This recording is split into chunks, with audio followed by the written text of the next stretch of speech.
छत्रपति शिवाजी महाराज की जय भवानी। डॉक्टर बाबासाहेब आंबेडकरांचा, राजश्री शाहू महाराजांचा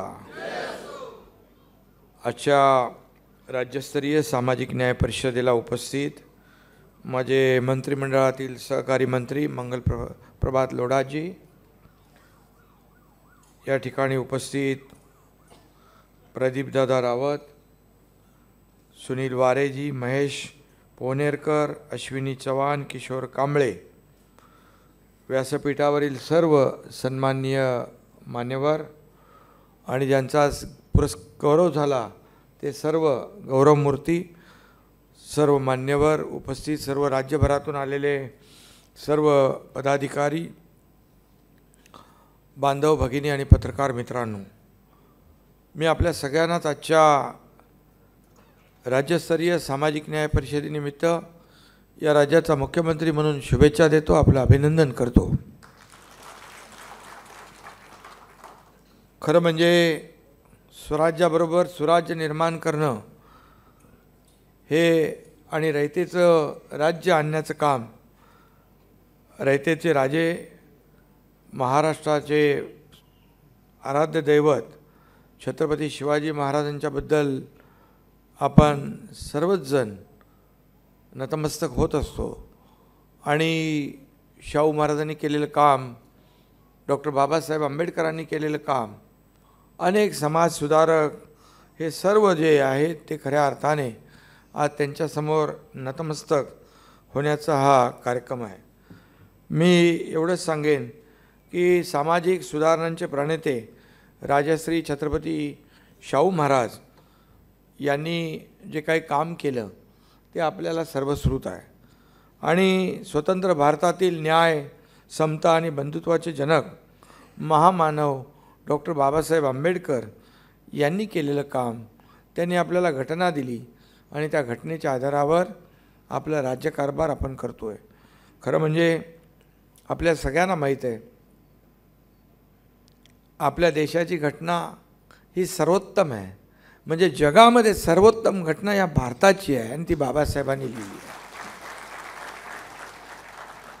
आणि या घटनेचं पावित्र्य राखलं जावं, राज्यघटनेतील मूल्य समाजात रुजावी आणि त्यासाठीच ही आजची खऱ्या अर्थाने सामाजिक न्याय परिषद आहे असं म्हटलं तर वावगं ठरणार नाही। आणि म्हणून महेशजी आपल्याला मी धन्यवाद देतो की आपण याचं सातत्याने आपल्या विचार मंचाच्या माध्यमातून समाजामध्ये जनजागृती करण्याचं एक काम करताय, त्याबद्दल आपल्या टीमचं, आपल्या मंचाचं मी मनापासून अभिनंदन करतो। खरं म्हणजे विवेक विचार मंच हे आयोजक आहेत। विवेक विचार म्हणजे चांगले विचार आणि चांगले विचार जिथे आहेत तिथे सर्व आनंद समृद्धी असते आणि म्हणून मी आपल्या सगळ्यांना शुभेच्छा खूप खूप देतो। राजश्री शाहू महाराज, शिक्षण ही प्रगतीची गुरुकिल्ली आहे आणि प्रगती ही कोणत्याही राष्ट्राच्या यशाची गुरुकिल्ली आहे असं राजश्री शाहू महाराजांचं मत होतं आणि शिक्षण मुठभरांसाठी नाही तर साऱ्या जनतेला मिळावं हा ध्यास घेऊन अहोरात्र शाहू महाराज झटले हा इतिहास आहे। त्यांनी आयुष्यभर रयतेची काळजी घेतली, शिक्षण, आरोग्य, शेती, उद्योग या क्षेत्रांना बळ देणारं धोरण राबवलं। अनेक सामाजिक सुधारणांचा पाया त्यांनी रचला, अनिष्ट प्रथांविरुद्ध कठोर पावलं उचलली। त्यांच्या रयतेच्या कल्याणाच्या धोरणांचा, सामाजिक सुधारणांचा आजही आपण तर करतोच, परंतु जगभर त्यांचा अभ्यास केला जातो। ही देखील एक आपल्यासाठी सर्वांसाठी अभिमानास्पद बाब आहे आणि त्यांनी घालून दिलेल्या आदर्श वाटेवरून, त्यांच्या कर्तृत्वावरूनच आज आपण आपला महाराष्ट्र घडवण्याचं काम आपलं सरकार करतं आहे, याचा देखील मला सार्थ अभिमान आहे। आणि म्हणून राजश्री शाहू छत्रपती महाराजांना आरक्षणाचं जनक, त्या काळामध्ये त्यांनी हे मोठं काम केलं। त्यांनी महिलांचं शिक्षण, दलित वंचितांसाठी सामाजिक न्यायाच्या दृष्टीने अनेक क्रांतिकारी निर्णय केले आणि शाहू महाराजांच्या समता बंधुता हे तत्त्व घेऊनच भारतरत्न डॉक्टर बाबासाहेब आंबेडकर यांनी आपल्या भारताच्या संविधानाची निर्मिती केली. खरं म्हणजे आपला समाज न्याय विभाग, सामाजिक न्याय विभाग, अनुसूचित जाती जमाती, भटके विमुक्त व भटक्या जमाती, इतर मागासवर्ग व आर्थिक मागास अशा सर्वांनाच समाजाच्या मुख्य प्रवाहात आणण्यासाठी काम करतो आहे. आणि म्हणून या सर्व घटकांचा सामाजिक, शैक्षणिक आणि सांस्कृतिक आणि आर्थिक विकास व्हावा हेच आपल्या सरकारचं उद्दिष्ट आहे. आणि म्हणून आपण म्हणतो की हे सरकार सर्वसामान्यांचं आहे, हे सर्वसामान्यांना न्याय देणारं सरकार आहे. आणि म्हणूनच आपण गेले 2 वर्षामध्ये जे काही निर्णय घेतले हे आपल्यासमोर आहेत. आज इथे लोढाजी बसलेले आहेत. या सगळ्यांच्या हाताला काम मिळालं पाहिजे. तरुणांच्या हाताला काम मिळालं, नोकरी मिळाली, त्याला स्वयंरोजगार मिळाला पाहिजे. या दृष्टीने आपलं सरकार आल्यानंतर आपण सगळी भरती ओपन केली, सर्व भरती सुरू केली, शासकीय भरती केली. अनेक कंपन्या, उद्योजकांना त्यांनी बोलवलं. कितने अभी तक मिले होंगे नौकरियां? पाणी दे. 5 लाखपर्यंत खाजगी उद्योगांमध्ये नोकऱ्या देण्याचं काम स्किल डेव्हलपमेंट विभागाच्या माध्यमातून लोढाजींच्या नेतृत्वाखाली झालं. गेल्या आठवड्यामध्ये आपले मंत्री केसरकर हे जर्मनीला गेले होते आणि मी पण VC वरून त्यांच्याशी संवाद साधला आणि तिथे आपल्याला 4 लाख नोकऱ्या देण्याचा MOU साईन झाला आहे. 4 लाख जर्मनीमध्ये. आपल्यापेक्षा 10 पट पगार आहे, ट्रेनिंग पण देणार आणि नोकरी देणार, अशा प्रकारचा करारनामा आपण केला. शेवटी बघा, सरकारी नोकऱ्या ज्या आहेत त्याला एक मर्यादा असते आणि त्याच्यानंतर सगळ्यांच्या हाताला काम मिळालं पाहिजे. कोणीही बेरोजगार राहू नये. हे जसं आपल्या बाबासाहेबांचं रयतेचे राजे छत्रपती शाहू महाराज किंबहुना छत्रपती शिवाजी महाराज या सगळ्यांच्याच रयतेचं राज्य आलं पाहिजे हा दृष्टिकोन होता. आणि त्यासाठी आपण उद्योगांमध्ये देखील त्यांना सामावून घेण्यासाठी मुख्यमंत्री स्वयंरोजगार असेल, स्किल डेव्हलपमेंट आहे, स्टार्टअप आहे. मी आपल्याला एवढं सांगेन, गडचिरोलीसारख्या अतिशय मागास आणि नक्षल जिल्ह्यामध्ये मी जेव्हा पालकमंत्री होतो त्यावेळेस मी टाटा कंपनीबरोबर TCS बरोबर MOU केला आणि तिथे एक स्किल डेव्हलपमेंट सुरू केलं. इनोव्हेशन, इन्व्हेन्शन आणि इन्क्युबेशन सेंटर सुरू केलं. आज दरवर्षी 5,000 मुलांना ट्रेनिंग दिली जाते आणि 5,000 मुलांना प्लेसमेंट, नोकऱ्या दिल्या जातात. हे आज आपण गडचिरोलीमध्ये केलं आहे. ते म्हणून राज्यभर आपल्याला या ठिकाणी सगळीकडे हा कित्ता गिरवायचा आहे आणि सगळ्यांच्या हाताला काम देणं हे सरकारच्या माध्यमातून आपण नक्की या ठिकाणी करण्याचं काम करू. आणि म्हणूनच आज आपल्याला माहीत आहे, शिवरायांनी स्वराज्य दिलं, महात्मा फुले सावित्रीमाईंनी शिक्षण दिलं, शाहू महाराजांनी आरक्षण दिलं आणि आपल्या डॉक्टर बाबासाहेबांनी आपल्याला संविधान दिलं. हे आपल्या सगळ्यांना माहीत आहे. अण्णाभाऊ साठे यांनी स्वाभिमान दिला आणि आपल्या वारकऱ्यांनी समता आणि बंधुभाव दिला. ही महाराष्ट्राची परंपरा आहे आणि ही परंपरा प्रामाणिकपणे जपण्याचं काम आपलं सरकार करतं आहे. आता आषाढीची वारी येते. परवा माझ्याकडे गेल्या आठवड्यात बैठक झाली, वारकरी संप्रदाय सगळा आला होता आणि त्यांनी एक ताबडतोब त्या ठिकाणी एक मागणी केली की तिकडे सगळ्या सोयीसुविधा पाहिजे. त्यात आपण देतो, आरोग्यापासून स्वच्छता, पाणी सगळं देतो, रस्ते असतील, सगळ्या बाबती असतील. आणि त्याचबरोबर त्यांनी म्हटलं की अपघात होतात, मग आपल्या सरकारने 5 लाखाचा विमा त्या वारकऱ्यांसाठी काढून दिला.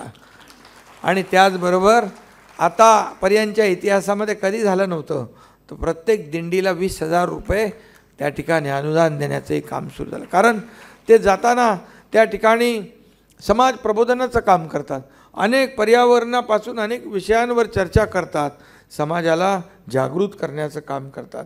आणि म्हणून या सगळ्या गोष्टी ज्या आहेत ह्या सरकार करतं आहे.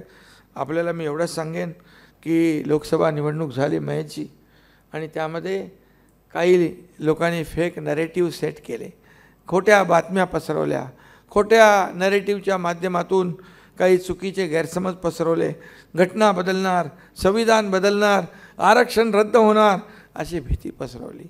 डॉक्टर बाबासाहेब आंबेडकरांचं संविधान मी आपल्याला सांगतो, त्याची आठवण मोदीजींनी करून दिली. 2015ला संविधान दिन कोणी साजरा केला? या देशाचे प्रधानमंत्री मोदीजींनी केला संविधान दिन. आज बाबासाहेबांचं लंडनमधलं घर कोणी स्मारक केलं? केंद्र आणि राज्य सरकारने केलं. आज आपण हिंदू मिलमध्ये जगाला हेवा वाटावा असं आंतरराष्ट्रीय दर्जाचं बाबासाहेबांचं स्मारक आपण करतो आहे.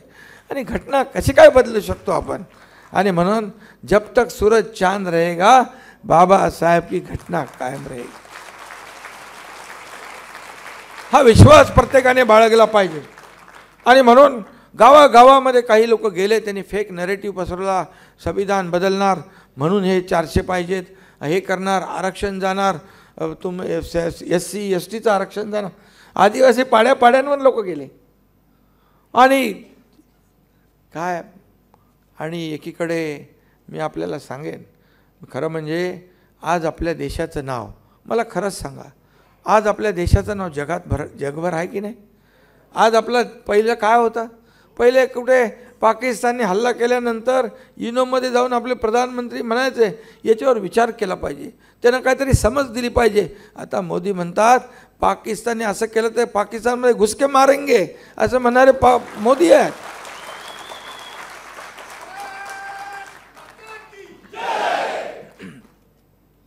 आणि एकीकडे देशभक्ती आहे, देशाच्या विकासाचा अजेंडा आहे, आणि दुसरीकडे फक्त मोदी द्वेष, मोदी द्वेष, मोदी द्वेष. मोदी हराव, मोदी हराव, मोदी हटाव. हटले का? मोदी हटाने वाले हट गए, मोदी तो बैठ गए. काय मिळवलं तुम्ही? आणि म्हणून त्या लोकांनी जे आज खोटे नरेटिव्ह पसरवून या ठिकाणी जे केलं, त्यांना तुम्ही आता जागृत होऊन उत्तर देणार की नाही? बघा, आपण आज मी सांगतो तुम्हाला, युक्रेनमध्ये रशियामध्ये युद्ध चाललं होतं. आपले हिंदू विद्यार्थी तिकडे अडकले होते. आपल्या देशातले हिंदू नाही, देशातले लोक, आपल्या भारतातले विद्यार्थी अडकले होते. ते सगळे जातीपातीचे लोक होते. आता त्यांच्या आईवडिलांचा काय जीव होत असेल? माझं पोरगं तिकडे अडकले, माझी पोरगी तिकडे अडकले, कसं होणार, काय होणार? इथून बॉम्ब, तिथून बॉम्ब, हे ते मिसाईल सगळं चालू होतं. कोणाच्यामध्ये हिंमत होती युद्ध थांबवायची? एकाच माणसाने ते युद्ध थांबवलं, त्याचं नाव नरेंद्र मोदी. 2 तास युद्ध थांबवलं आणि आपल्या देशातले भारतीय विद्यार्थी आणि सगळे नागरिक होते, त्यांना सही सलामत भारतामध्ये आणण्याचं काम केलं. कसं काय विसरू शकतो आपण? आणि जे परदेशात जाऊन त्यांची बदनामी करतात, अशा लोकांच्या पाठीशी आपण कसं जाऊ शकतो? एक तरी मी बघा, मी महायुतीमध्ये आहे किंवा NDAचा घटक आहे म्हणून नाही बोलत, मी एक देशभक्त म्हणून बोलतोय, मी या देशाचा सेवक म्हणून बोलतोय. एक तरी दिवस 10 वर्षात सुट्टी घेतली का मला सांगा प्रधानमंत्र्यांनी? आईचं इकडे निधन झाल्यानंतर लगेच त्याच वेळेस कामावर गेले. बंगालची ती रेल्वे चालू करायची होती. सगळ्या मुख्यमंत्र्यांना सांगितलं कोणी येऊ नका, आपापल्या कामामध्ये राहा. एवढी देशभक्ती त्यांच्या नसानसामध्ये. आणि आपण फसलो खोट्या नरेटिव्हमध्ये. आज मी तुम्हाला सांगतो, मला आश्चर्य वाटतं की मुंबईमध्ये आज म्हणजे काही ठिकाणी काही म्हणजे मी तुम्हाला पण कळावं की भामरे धुळ्याचे खासदार 5 विधानसभेमध्ये 1,90,000 लीड होता. आणि एक विधानसभा मालेगावाला 1,98,000 मतं आली आणि 1,94,000 पडले. टाळ्या नका वाजू. 4,000 पडले, फक्त 4,000. मुंबईत देखील तसंच झालं. काय तुम्ही चित्र पाहिलं सगळं. आणि म्हणून काम करणारे लोक काय होतं, 2 वर्षामध्ये मुंबईमध्ये एवढं काम केलं आम्ही. आज मुंबई बदलते आहे. कोस्टल रोड बघा, अटल सेतू बघा, समृद्धी हायवे बघा, नागपूर मुंबई. या मुंबईतले रस्ते आपण कॉन्क्रीट करतो. राज्यभरामध्ये सगळीकडे आपण रस्त्यांचं जाळं विणतोय आपण. राज्यभरामध्ये आपण शेतकऱ्यांना पैसे देतोय. कधी एवढा मोबदला दिला नाही तेवढा शेतकऱ्यांना आपण देतोय. महिला भगिनींसाठी बचत गटासाठी करतोय. युवकांना आता एवढ्या नोकऱ्या लावल्यात, पण आता तुम्हाला सांगतो आम्ही युवकांसाठी देखील कुणीही बेरोजगार राहू नये यासाठी देखील सरकार निर्णय घेत आहे आणि महिलांसाठी देखील सरकार निर्णय घेणार आहे. महिला एक शक्ती आहे. नारी शक्ती एकदा ठरवलं ते कमिटेड असतात. एकदा ठरवलं की ठरवलं. आणि म्हणून बघा निवडणुकीचा विषय हा बाजूला राहू द्या. निवडणुका येतात जातात, सरकार येतात जातात, परंतु लोकशाही वाचली पाहिजे, लोकशाही जिवंत राहिली पाहिजे. यासाठी सगळा हा आटापिटा महेशजी तुमचा आहे. आणि म्हणून मी तुम्हाला सांगितलं हे जे त्यामध्ये किती NGO आहेत. आज मी सांगतो तुम्हाला संविधान प्रधानमंत्री इंदिरा गांधी होत्या. खरं म्हणजे बाबासाहेबांना कोणी पाडलं सांगा मला? दोनदा पाडलं. आणि बाबासाहेबांचा पराभव त्यांनी केला आणि बाबासाहेब म्हणाले हे काँग्रेस हे जळकं घर आहे, याच्यापासून लांब राहा. बोलले की नाही? मग आपल्याला त्यांचं ऐकलं पाहिजे की नाही?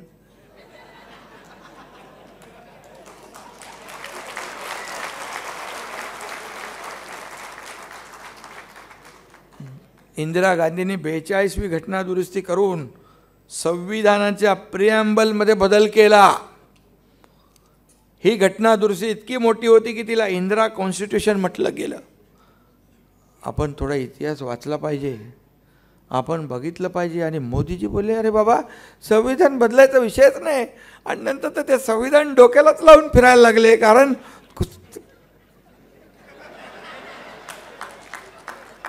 करणार काय? बोलून थकले, संविधान नाही बदलेगा. अरे संविधान कसं बदलणार आपण? हे बाबासाहेबांचं संविधान आहे. आणि मग पण ते नरेटिव्ह जे अशा पद्धतीने पसरवलं गेलं की बाप रे काय हिशोबाच्या बाहेर. आणि तुम्हाला मी सांगतो तेच लोक जे संविधान ज्यांनी बदललं तेच भीती पसरवत आहे, त्यांनीच भीती पसरवली. पण तुम्हाला बाबांनो सांगतो जोपर्यंत सूर्यचंद्र आहे तोपर्यंत बाबासाहेबांचं संविधान बदलणार नाही. हे आपण लक्षात ठेवा. त्याचा आपण सन्मानच करतोय. मला कळलंच नाही.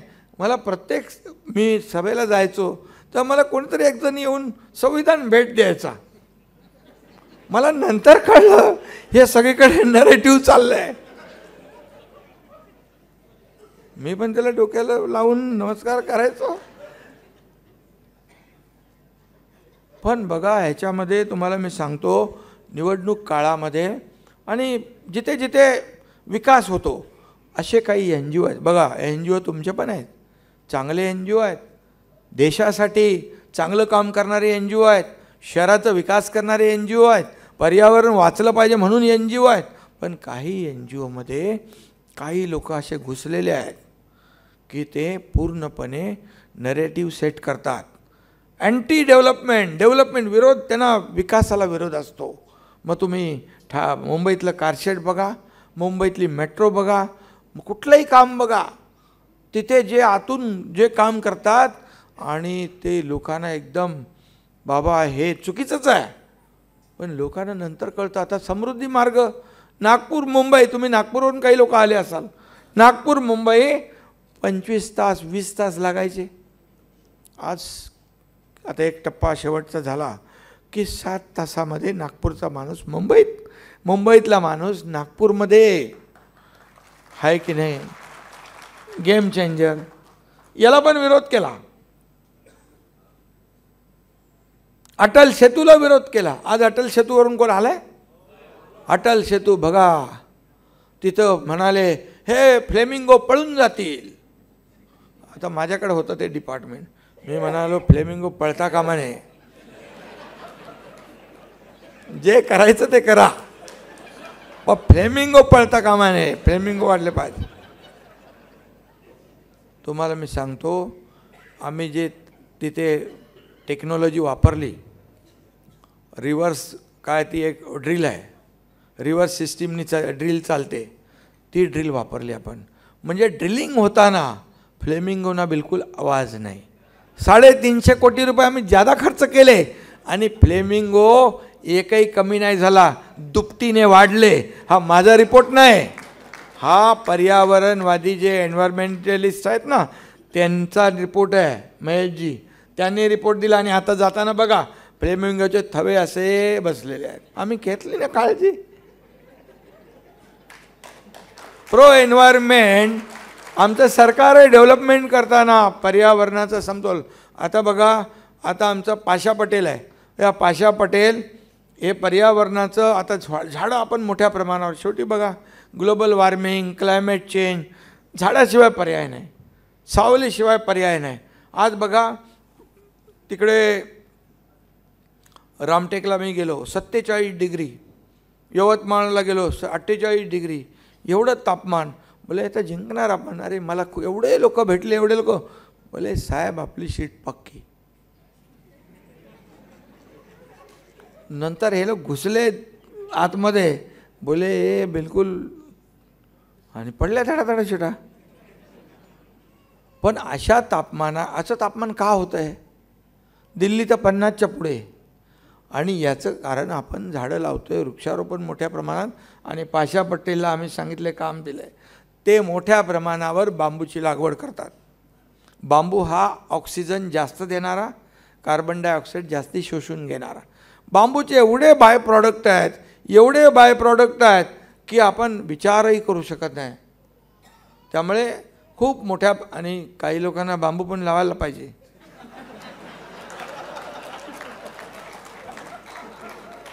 अरे असे लोक आहेत, सकाळीच भोंगा वाजतो. बरोबर ना ताई? बरोबर. त्यामुळे आता आम्ही थोडे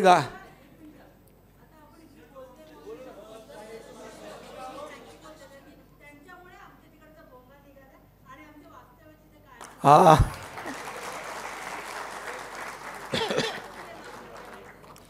आणि एक भोंगा निघालाय तो दुसरा चालू आहे. आणि म्हणून मी आपल्याला सांगतो, गमतीचा भाग सोडा, परंतु मी एकच सांगतो, तुम्ही आता मात्र गाफील राहू नका. आम्ही पण गाफील राहिलो. सगळ्या चॅनलवर, मीडियावर सगळं आकडे बघत होते तुम्ही.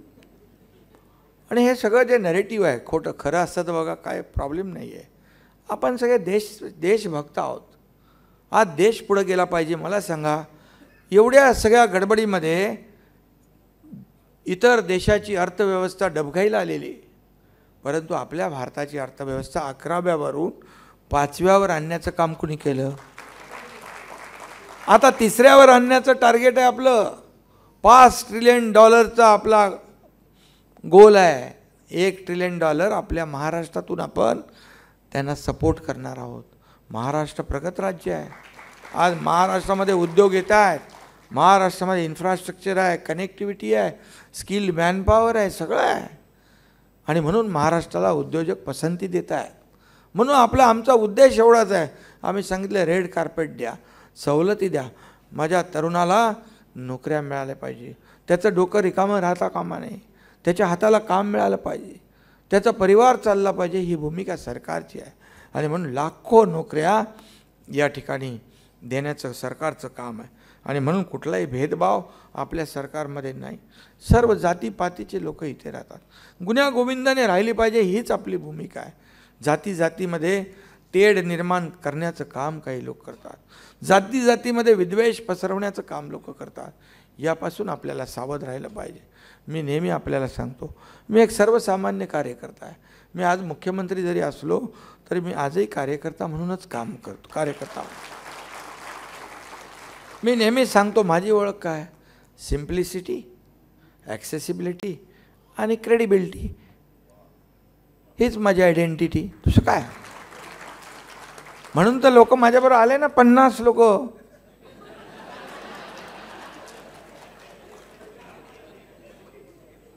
तर मी आपल्याला सांगतो, आणि म्हणून विश्वास लागतो. एकदा शब्द दिला की शब्द पाळला पाहिजे. तुम्हाला माहिती आहे, सरकारी कर्मचाऱ्यांचा संप होता. लाखो कर्मचारी संपावर होते. काय होणार, काम सगळं ठप्प. चिंता करू नका. त्यांना बोलवलं, मी त्यांना विश्वास दिला. मी बोला तुम्ही आमच्या सगळ्या हे सरकारचे प्रमुख घटक आहात. सरकार कोण चालवतो आहे? अरे सरकार तर आम्ही फक्त निर्णय घेतो, लोकांपर्यंत पोचवण्याचं काम तुम्ही करता. आणि त्यामुळे सरकारच्या योजना, संजय गांधी योजना, श्रावणबाळ योजना, ही योजना, वयोवृद्धांची योजना हे करत असताना जे कमिटेड एक्सपेंडिचर आहे तो आपल्याला केला पाहिजे, आपला प्रकल्प चालू राहिले पाहिजे आणि त्यातून तुम्हालाही न्याय मिळाला पाहिजे. मग बोले ठीक आहे, मग तुम्ही संप मागे घेणार? बोले साहेब तुमच्या विश्वासावर घेणार. बोले विश्वास आहे ना? मग त्यांनी संप मागे घेतला. आणि जुनी पेन्शनचं मी आठवण करून देतो तुम्हाला. जुनी पेन्शन योजना लागू करायची लोडाजी, सब लोग डर रहे थे ना, ये अकेले मैं बोला देने का मतलब देने का. आणि मग आमच्या दोन्ही उपमुख्यमंत्र्यांना सांगितलं, आमच्या मंत्रिमंडळाला सांगितलं, आपण हे दिलं पाहिजे, हे शेवटी आपलेच लोक आहेत. आणि मग सांगण्याचा उद्देश एवढाच की सरकार जे बोलतं ते करतं. आणि म्हणून तुम्हाला मी सांगतो, मी आपल्याला एवढंच सांगेन की आपण आज बघा आपला निर्णय एक मोठा कसा निर्णय घेतला आपण सरकारने. कागदपत्रावर आईचं नाव कधी होतं का? एकनाथ संभाजी शिंदे, बरोबर, आईचं नाव नव्हतं. सरकारने निर्णय घेतला, आता आई वडिलांबरोबर आईचं देखील नाव या ठिकाणी आपल्या नावासमोर लागतं. म्हणजे मातृत्वाचा सन्मान केला आपण. मोदीजींनी जसा महिलांना आत्मनिर्भर केलं तसं त्यांनी आत्मसन्मान पण दिला. आणि म्हणून आज आपण सरकारने निर्णय घेतला, आता पाठीवर बघा वडिलांच्या बरोबर आईचं नाव देखील आहे. हे सगळं हे सरकारचं काम आहे. हे सरकार कुणाचं काय आहे? एकट्या एकनाथ शिंदेचं आहे का देवेंद्रजींचं आहे का अजितदादांचं आहे? हे तुमचं सगळ्यांचं सरकार आहे, हे आपलं सरकार आहे. त्यामुळे कुठेही गेल्यानंतर जी काय आपुलकी मिळते, हसतमुखाने जे लोक स्वागत करतात, त्याचं कारण की बाबा हा आपल्यातला माणूस आहे. माझ्याकडे काय प्रोटोकॉल नाही, इगो नाही, काय नाही. मला कुठे जिथे तुम्हाला माहिती आहे एक ST असायची, हात दाखवा गाडी थांबवा. तुम्ही मला बघा रस्त्यामध्ये कोण भेटला तर मी थांबतो तिकडे.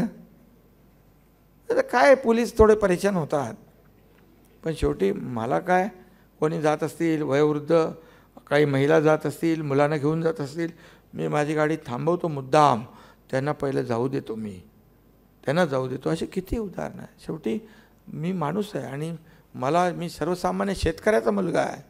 त्यामुळे मला सर्वसामान्याची, शेतकऱ्याची, गरिबाची जी काय कणव आहे ती मला माहीत आहे. आणि म्हणून आपल्या समाजाने ती लक्षात ठेवा की आपल्या राज्याला पण पुढं न्यायचं आहे. देश आघाडीवर चालला आहे, राज्य आपलं पुढं चाललं आहे.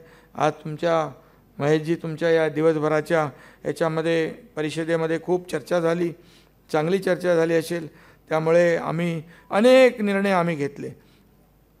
अनेक अपघात होत होते मॅनहोलमध्ये, तेही सफाई कर्मचाऱ्यांचे. आपण आता काय केलं? सफाई कर्मचाऱ्यांचे मृत्यू टाळण्यासाठी यंत्राद्वारे सफाई, आता काय म्हणतो आपण, रोबोट घेतले. आणि म्हणून आज ही जी योजना आहे, ही योजना आज खऱ्या अर्थाने अद्ययावत उपकरणं आपण घेतली, प्रशिक्षण देतो आहे. आणि म्हणून मॅनहोल ते मशीन होल ही योजना आपण चालू केली. आपला एकही कर्मचारी तिथे दगावता कामा नये.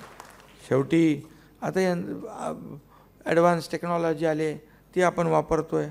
आणि म्हणून या ठिकाणी अनुसूचित जाती प्रवर्गातील बांधवांसाठी सुविधायुक्त सार्वजनिक ज्या ज्या काही व्यवस्था आहेत त्या देण्याचं काम आपण करू.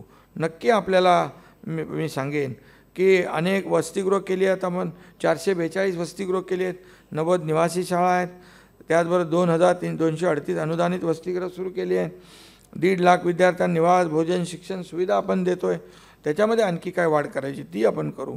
आणि मी एकदम डिटेलमध्ये काही जास्त बोलत नाही, परंतु आपल्याला एवढंच सांगेन की स्वाधार योजना आपण चालू केली. त्यामध्ये 43 ते 60 हजार रुपयापर्यंतचा निर्वाह भत्ता देण्यात जातो आहे. प्री मॅट्रिक, पोस्ट मॅट्रिक, शिक्षण फी, परीक्षा प्रतिपूर्ती, शिष्यवृत्तीसाठी योजना, या योजनेसाठी 2462 कोटीची तरतूद आपण केली. हे आपल्या सरकारने केलेलं काम आहे. शेती आणि सिंचनासाठीचे राजश्री शाहू महाराजांचे प्रयत्न जे आजही प्रयोग म्हणून आपण मार्गदर्शक आहेत आपल्यासाठी. आणि म्हणून आपण तुम्हाला सांगतो की सिंचन, या राज्याचं सिंचन जे आहे, पूर्वी 2.5 वर्षामध्ये, पूर्वीच्या सरकारमध्ये मी मुद्दाम सांगेन फक्त 2 सिंचन योजना मंजूर झाल्या होत्या. आज आपल्या सरकारमध्ये 221 सिंचन प्रकल्पाच्या योजना आपण त्याला सुधारित प्रशासकीय मान्यता दिली. कोट्यावधी हेक्टर जमीन ओलिताखाली आली पाहिजे यासाठी आपण काम करतोय शेतकऱ्यांसाठी. आणि म्हणून मोठ्या प्रमाणावर आपण निर्णय घेतोय. दिव्यांगांसाठी स्वतंत्र विभाग सुरू केला. डॉक्टर बाबासाहेब आंबेडकर संशोधन प्रशिक्षण संस्था बार्टीप्रमाणे आपण सारथी, महाज्योती आणि आरटी पण आता आपण केली. आणि म्हणून आज अनेक योजना आपण सुरू केल्या. रमाई घरकुल योजनेतून 5 वर्षात 4.5 लाख घरं आपण बांधली. आणि माणगाव इथं डॉक्टर बाबासाहेब आंबेडकर आणि राजश्री छत्रपती शाहू महाराजांचं संयुक्त स्मारक उभारण्याचा आपला संकल्प आहे. आपलं सरकार ते करतं आहे. आराखड्यासाठी 199 कोटी रुपये आपण त्याची तरतूद केले. इंदू मिलचं मगाशी मी म्हटलं. आणि म्हणून मी आपल्याला एवढंच सांगतो की आदरणीय प्रधानमंत्री नरेंद्र मोदीजी कष्टकरी, कामगार आणि वंचिताच्या हक्क अधिकारांबरोबर संवेदनशील देखील आहेत. त्यामुळे आता जे काही लोकसभेमध्ये झालं ते आता झालं, परंतु आता आपल्याला एक जे काही खोटं जे बोला आपण रेटून बोला आणि या खोट्या नरेटिव्हमध्ये जे काही लोक पसरवण्याचा प्रयत्न करतात त्यांच्यापासून आपण सावध राहिलं पाहिजे. हीच माझी आपल्याला आग्रहाची विनंती आहे. आणि म्हणून मी आपल्याला मनापासून सगळ्यांना धन्यवाद देतो. इथे एक मगाशी मला लोढाजी पण म्हणाले की विद्यार्थ्यांचं जे आरक्षण आहे, कट ऑफ 75% जे काहीतरी 60% पूर्वी होतं, 60% बरोबर, तर त्यामध्ये नक्की या बाबतीमध्ये शेवटी आपल्या मुलांना शिक्षण मिळालं पाहिजे. ते शिक्षणापासून वंचित राहता कामा नये. आणि यासाठी मी स्वतः कॅबिनेटमध्ये याच्यावर चर्चा करू आणि सकारात्मक याच्यातून आपण जे काही निर्णय घ्यायचे ते नक्की. आणि म्हणून मी तुम्हाला एवढंच सांगतो की महेशजी, तुम्ही ह्या सगळ्या आता जी अशी परिषद आहे ना, ही जिल्हा पातळीवर आपल्याला घ्यायला पाहिजे, तालुका पातळीवर घ्यायला पाहिजे खरं म्हणजे. आणि तर बाबासाहेबांचे, शाहू महाराजांचे विचार जे आहेत हे जनतेपर्यंत, लोकांपर्यंत पोचवले पाहिजेत. आणि खऱ्या अर्थाने जे आपल्या जे काही विकासाचं जे आपण सगळं मिळून प्रयत्न करतो आहे, सर्वसामान्य माणसाचा विकास झाला पाहिजे. सर्वसामान्य माणसाच्या आयुष्यात चांगले दिवस आले पाहिजे. त्याच्या जीवनामध्ये बदल झाला पाहिजे. त्याच्या जीवनात सुख, समृद्धी, आनंद आला पाहिजे. हीच आमची भूमिका, बाकी काही नाही. आणि म्हणून तुम्हाला तर माहीत आहे, माझ्यामध्ये तुम्ही मला अगोदर पण पाहिलं असेल, मुख्यमंत्री झाल्यानंतर पण पाहत आहे, माझ्यामध्ये काही बदल झालेला नाही, होणार नाही. मी आहे तसा आहे. लोकांची सेवा करावी एवढंच माझं काम आहे. आणि म्हणून तुम्हाला मी सांगतो की आपल्याला जेव्हा जेव्हा आवश्यकता लागेल तेव्हा हा एकनाथ शिंदे आपल्यासोबत ताकदीने उभा राहील, एवढीच आपल्याला ग्वाही मी देतो. आणि पुन्हा एकदा या परिषदेची जी काही संकल्पना आपण मांडली ती चांगली आहे आणि ती प्रत्यक्षात आणणाऱ्या विवेक विचार मंचाच्या सर्वांचंच मी पुन्हा एकदा अभिनंदन करतो. आपल्याला धन्यवाद देतो आणि आपल्याला शुभेच्छा देतो. जय हिंद, जय महाराष्ट्र.